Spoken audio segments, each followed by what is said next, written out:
সকাল সকাল এখন কানকুনের রাস্তার এখানে দাঁড়িয়ে আছি। আবারও টুরিস্ট বাস নিব। আজকে যাব হচ্ছে স্যাক্রেড রিভার। এটা পবিত্র নদী তারা বলে থাকে। এটা থেকে 80 ফিট মাটির নিচে একটা নদী। আমি জানি না আসলে এটা কতটুকু কেমন সত্য বা কী আছে। তারপর এটা যেহেতু খুবই ফেমাস তাই ভাবলাম যে যাই। আর আমি যেটা বলি যে টাইম খুবই কম, এর জন্য আমি আসলে এবার ট্যুরিস্ট কোম্পানিগুলিকেই চয়েস করেছি। এবং আমি দেখলাম যে সব দিক থেকে মিলে এটা ভালোই, কারণ এরা কিছু ইন্টারেস্টিং আয়োজন রাখে। অনেকগুলি কাজ আছে যেগুলি আসলে একা একা করতে গেলে অনেক কষ্ট হয়ে যায়। তো সেই ক্ষেত্রে এটা একটু সহজ হয়ে গেছে আমার জন্য। খরচ এর তুলনামূলকভাবে $5 থেকে $10 ভ্যারি করছে, এর বেশি কিছু না।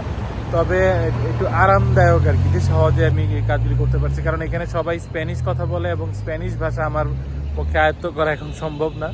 তাই এই সব কিছুর ইজি করার জন্য আসলে ট্যুর গাইড নেওয়া, এবং এটা আসলে খুবই হেল্পফুল।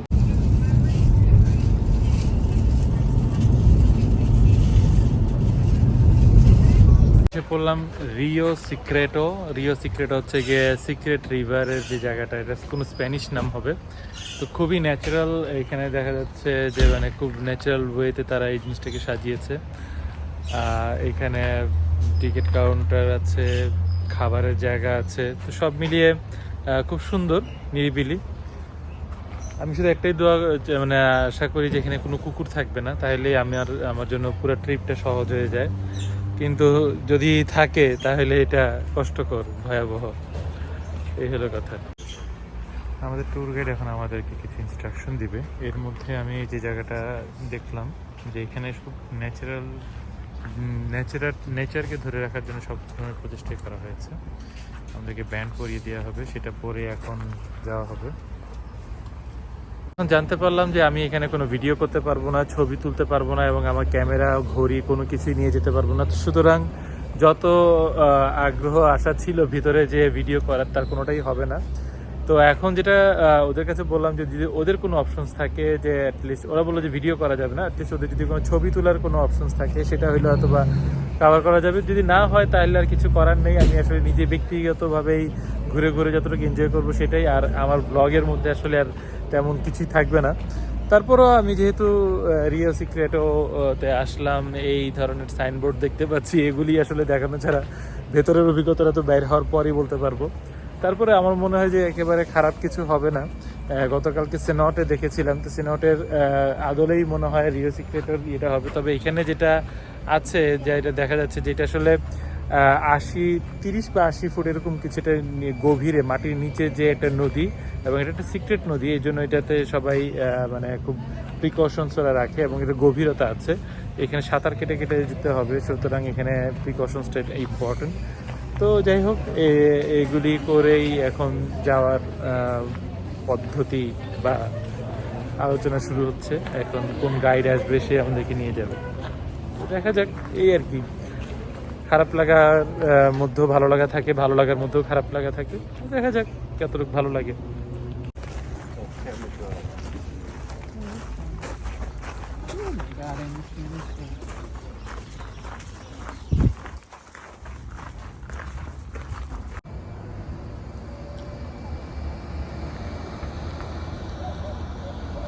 আমরা এখান থেকে এই গাড়িতে করে যাব Rio সিক্রেটোতে।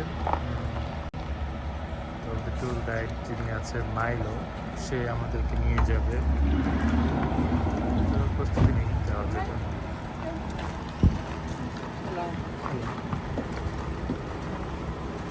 ¿Para quién son, hija?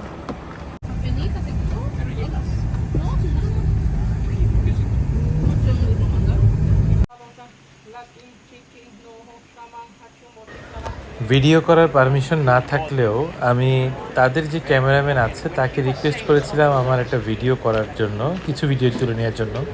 পরবর্তীতে সেই ভিডিওগুলি আমাকে কিনে নিতে হয়। তো বলা যেতে পারে যে যে কোনো ব্লগের জন্য এই ব্লগটা আমার এইখান থেকেই সবচেয়ে এক্সপেন্সিভ হয়ে গেল, কারণ আমি একেবারে মানে এই আন্ডারগ্রাউন্ড যেই নদীটা, এখানে যে সাঁতার কাটছি করলাম, এই ভিডিওটা ডকুমেন্ট রাখতে চাচ্ছিলাম, এবং সেই জন্যই এই এক্সপেন্সটা বিয়ার করতে হয়েছে আমাকে।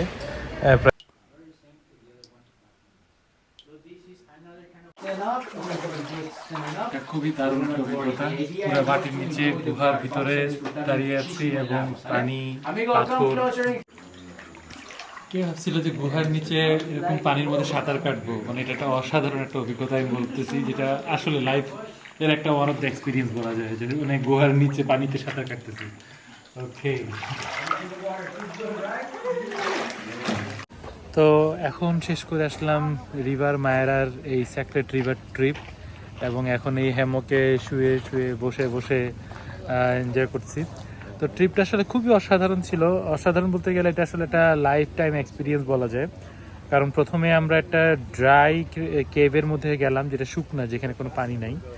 এরপরে সেখান এটা একটা মানে বিভিন্ন সময়ের বিভিন্ন পানির কেমিক্যালসের জমতে জমতে যে রক ফরমেশন হয়েছে সেগুলি দেখলাম। এরপরে আমরা বাইসাইকেল আমি আসলে অনেক বছর পরে বাইসাইকেল চালালাম, প্রায় 1 কিলোমিটারের মতন। সেটা দিয়ে গেলাম আমরা একটা জায়গায় যেখানে আমরা র্যাপলিং করলাম, অর্থাৎ দড়ি বেঁধে, কোমরের মধ্যে দড়ি টড়ি বেঁধে নিচে একেবারে গুহার ভিতরে নামলাম।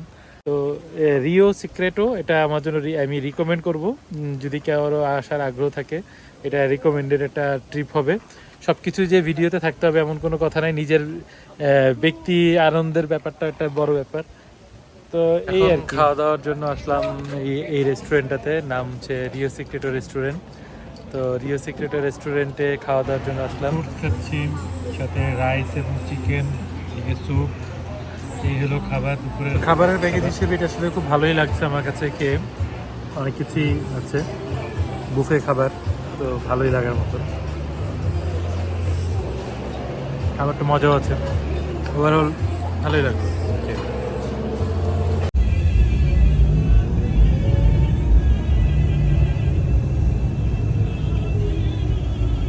সন্ধ্যার এই অপূর্ব সুন্দর সময়টাতে পেছনে যে আলো, যেই রং, সেই সময়টাতে আমি এখন আসলাম ক্যারাকল বিচ। এটা কানকুনের একটা বিচ। তো আশা করি যে এই সূর্যাস্তটা সুন্দর একটা সূর্যাস্ত দেখতে পাবো। আসলেই খুব ভালো লাগছে।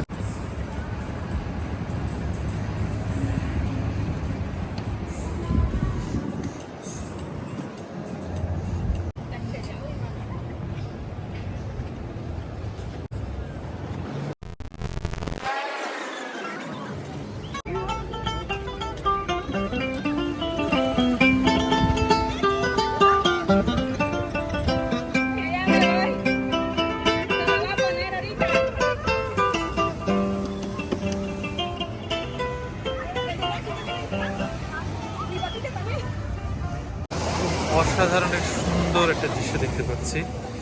পানিও এখানে সবুজ, সব মিলিয়ে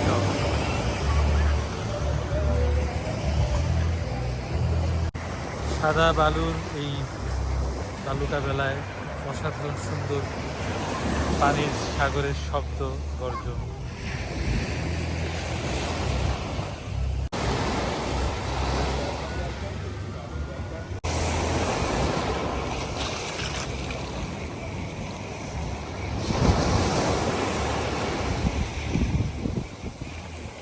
বৃষ্টিকে আমি যতটুকু ছোট ভেবেছিলাম, এটা আসলে এতটা ছোট নয়। এই পাশে যে গ্রামটুকু দেখা যাচ্ছে, ওইদিকেও বীজটা আছে, এখান থেকেও দেখা যাচ্ছে অনেকটুকু দূরে আছে। তো মোটামুটি বলা যায় যে এটা ভালো বীজ। মানে এমনি তো পানি তো খুবই অসাধারণ, সাদা বালুর বীজ, সাথে নীল সবুজের এক সমারোহ।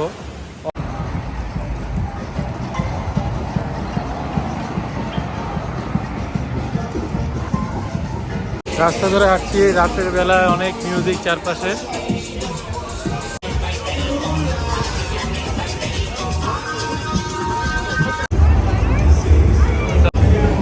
কানকুনের খুবই হ্যাপেনিং একটা জায়গা বলা যায়।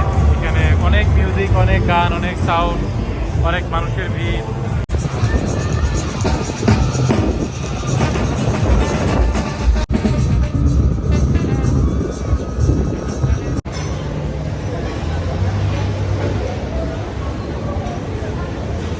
একটা মেক্সিকান রেস্টুরেন্টে আসলাম। স্বাভাবিক, মেক্সিকোর শহরে আসছি, মেক্সিকান খাবারই খাবো।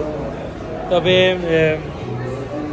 আহামরি কোনো কিছু না, তবে ডেকোরেশনটা খুব সুন্দর। একটা মেক্সিকান বাসার ফ্লেভারে বানানো পুরা রেস্টুরেন্টটা। একটা চা নিলাম, আপাতত চা খাই, তারপরে ট্যাকোস খাবো, এই তো।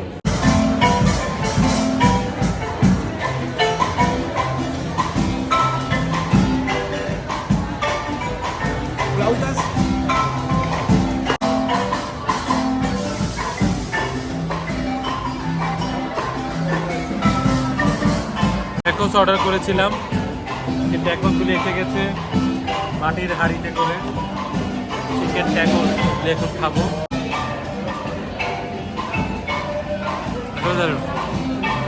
মজা। যাই হোক, কানকুনের এই রাত এখান থেকেই শেষ। মেক্সিকান মিউজিক বাজছে, এই সাথে রাতের খাবার ট্যাকোস। তো ভালোই লাগলো সব মিলিয়ে। কানকুন থেকে বিদায় নিচ্ছি, আশা করি ম্যাক্সট্রিম নামে যে রেস্টুরেন্টে আসলাম, খাবারও ভালো। তো সব মিলিয়ে এই তো ভালোই।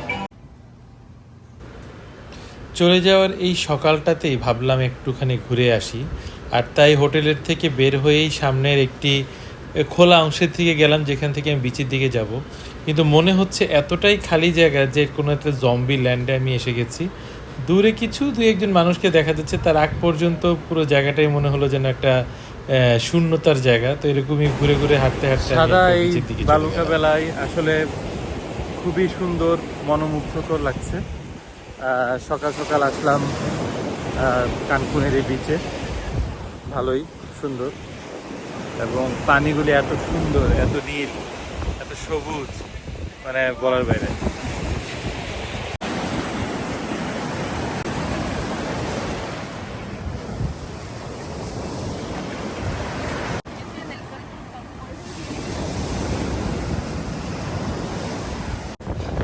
ওই ঝিনুক ফোটা সাগর বেলা, আমার ইচ্ছে করে আমি মন ভেজাব ঢেউয়ের ফেলায়, তোমার হাতটি ধরে।